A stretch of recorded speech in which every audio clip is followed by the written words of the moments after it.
बहुत ध्यान देने योग्य बात है। सच्ची मानिए, भगवान के मार्ग में चलने के लिए ये तो पक्का है, पक्का है, पक्का है। अपने को प्रभु के चरणों में समर्पित करके सुख दुख दोनों को समान भाव से सहने का विचार पक्का कर लो तो निकल जाओगे। अगर सुख के भोगी बने तो दुख में भाग जाओगे, टिकोगे नहीं इस मार्ग में, चाहे गृहस्थ हो चाहे विरक्त हो। शरीर को कितना दुलार करके तुम बचा लोगे, कितना? खा पी के खूब चर्बी शरीर में बढ़ रही है, नष्ट होने वाला है। एक घृणा करो इस वृत्ति से। अच्छे अच्छे पदार्थ खा खा कर शरीर को मोटा कर रहे, अपने आप को उठने बैठने लायक नहीं रह रहा है शरीर। कहो व्यायाम करो, प्राणायाम करो, शरीर को कसो, शरीर स्वस्थ, चित्त स्वस्थ, साधन संयम परायण, अभी आनंद आ जाए। भोजन तो व्यायाम, वायु ले रहे हो तो प्राणायाम जरूरी है।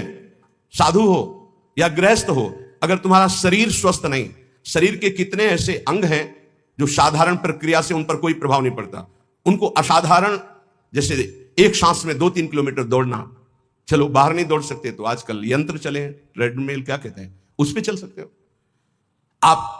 48 मिनट प्रत्येक साधक को चाहिए कि पद्मासन या सिद्धासन में बैठे। 48 मिनट, ये बहुत छोटी बात है। 6-6 घंटे आसनों पर बैठने का अभ्यास किया जाता है। भीषण सर्दी में पसीना, केवल एक लंगोटी लगाए गंगा किनारे बैठे, मार के नीचे बिछी हुई, उसी का आसन उसी का चला, 6-6 घंटे खुले में ऐसे पसीना से लथपथ शरीर हो जाता है। 90 प्राणायाम, साय मच जाती है दिमाग में, एकदम मंत्राकार वृत्ति। परमानंद की अनुभूति के लिए अध्यात्म चाहिए। शरीर का दुलार करने वाला कभी साधक नहीं होता। प्रायः कुछ ऐसे महा कृपा पात्र जन हैं जो शरीर को संयम में, इंद्रियों को संयम में रखने की विचारधारा करते हैं।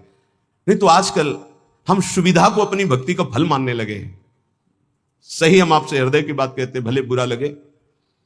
ये सुविधा भगवान की प्राप्ति में बड़ी दुविधा है। जब तक भगवत प्राप्ति न हो जाए तब तक सुविधा का भोग न करें। हम धन्य घड़ी वो मानते हैं जब हमारा जीवन असुविधा में व्यतीत हुआ है। 20 वर्ष हम धन्यवाद प्रभु को करते हैं कि वो समय हमको दिया जो हम जानते नहीं थे कि वही सुख का साधन है, वही सुख का साधन है। हम नहीं समझ पाए थे, हम उसे समझ रहे थे, हमारी कसौटी कसी जा रही, लेकिन आज हमको समझ में आता है कि हमारा वरदान का समय वो था। असुविधा साधक को ऊंचाई पर चढ़ाती है और सुविधा साधक को रोक देती है। ये पकड़ लेना। जिसकी वृत्ति भगवदाकार हो गई, महलों में रहे चाहे झोपड़ी में, कोई फर्क नहीं पड़ता। लेकिन ये स्थिति प्राप्त करने के लिए असुविधा चाहिए, तो उतना ही सुविधा का भोग करे। शरीर के दुलार